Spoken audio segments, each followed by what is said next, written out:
दूर कहीं पहाड़ों के उस पार एक छोटा सा नगर था, सुंदर नगर। यहाँ के राजा बहुत ही दयालु तथा नगरवासियों से प्रेम करते थे। लेकिन एक समय की बात है, सुंदर नगर के राजा बहुत चिंतित और किसी गहरी सोच में खोए हुए थे।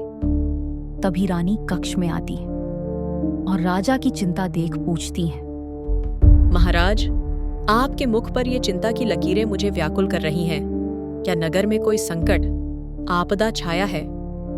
हाँ महारानी, नगर में बहुत बड़ा संकट आया हुआ है। पूरे नगर में सूखे जैसे हालात हो गए हैं।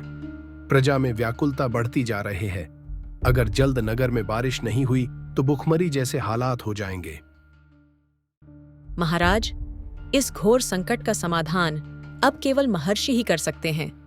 अतः आपको बिना किसी विलंब के उनकी कुटिया की ओर प्रस्थान करना चाहिए, ताकि वे आपको उचित मार्गदर्शन दे सकें। आपका कथन उचित है महारानी। इस समस्या का समाधान अब महर्षि ही कर सकते हैं। मैं कल ही सुबह महर्षि के कुटिया की तरफ प्रस्थान करूंगा। वो हमारी सहायता अवश्य करेंगे। अगले दिन राजा महारानी द्वारा दिए गए सुझाव तथा मन में आशा की किरण लिए महर्षि की कुटिया की तरफ चल पड़ते हैं।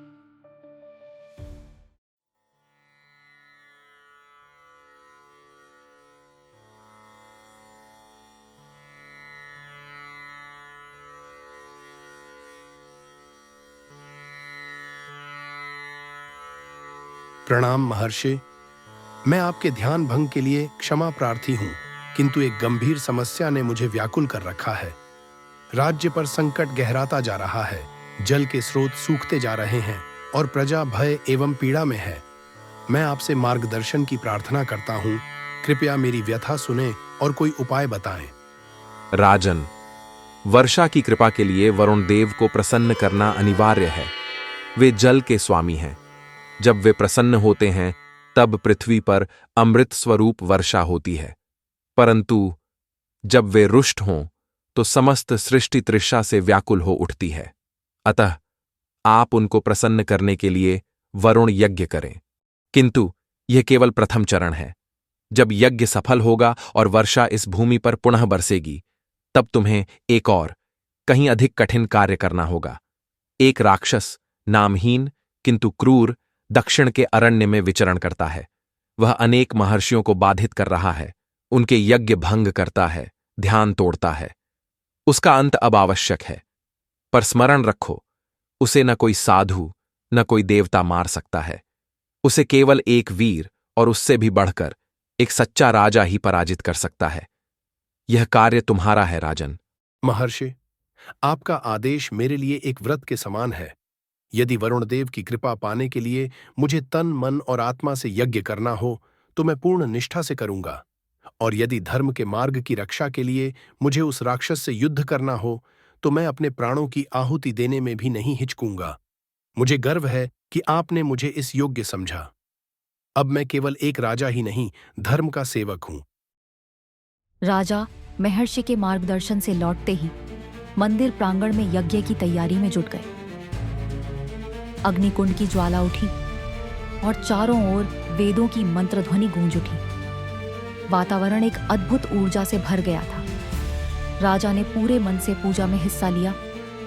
अब सभी को आस थी वरुण देव की कृपा की।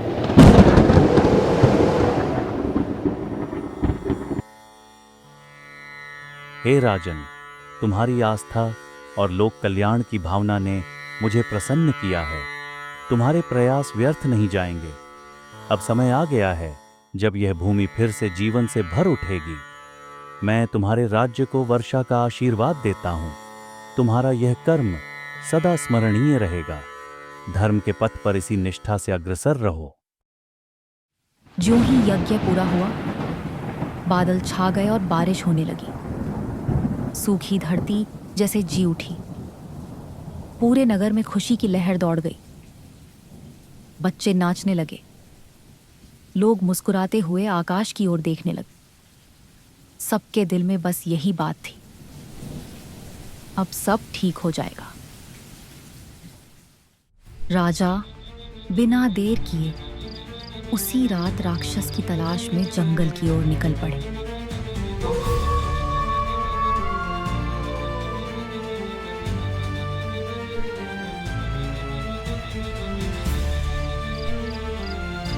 वन की अनगिनत बाधाओं को पार करते हुए राजा उस राक्षस की गुफा तक जा पहुंचे।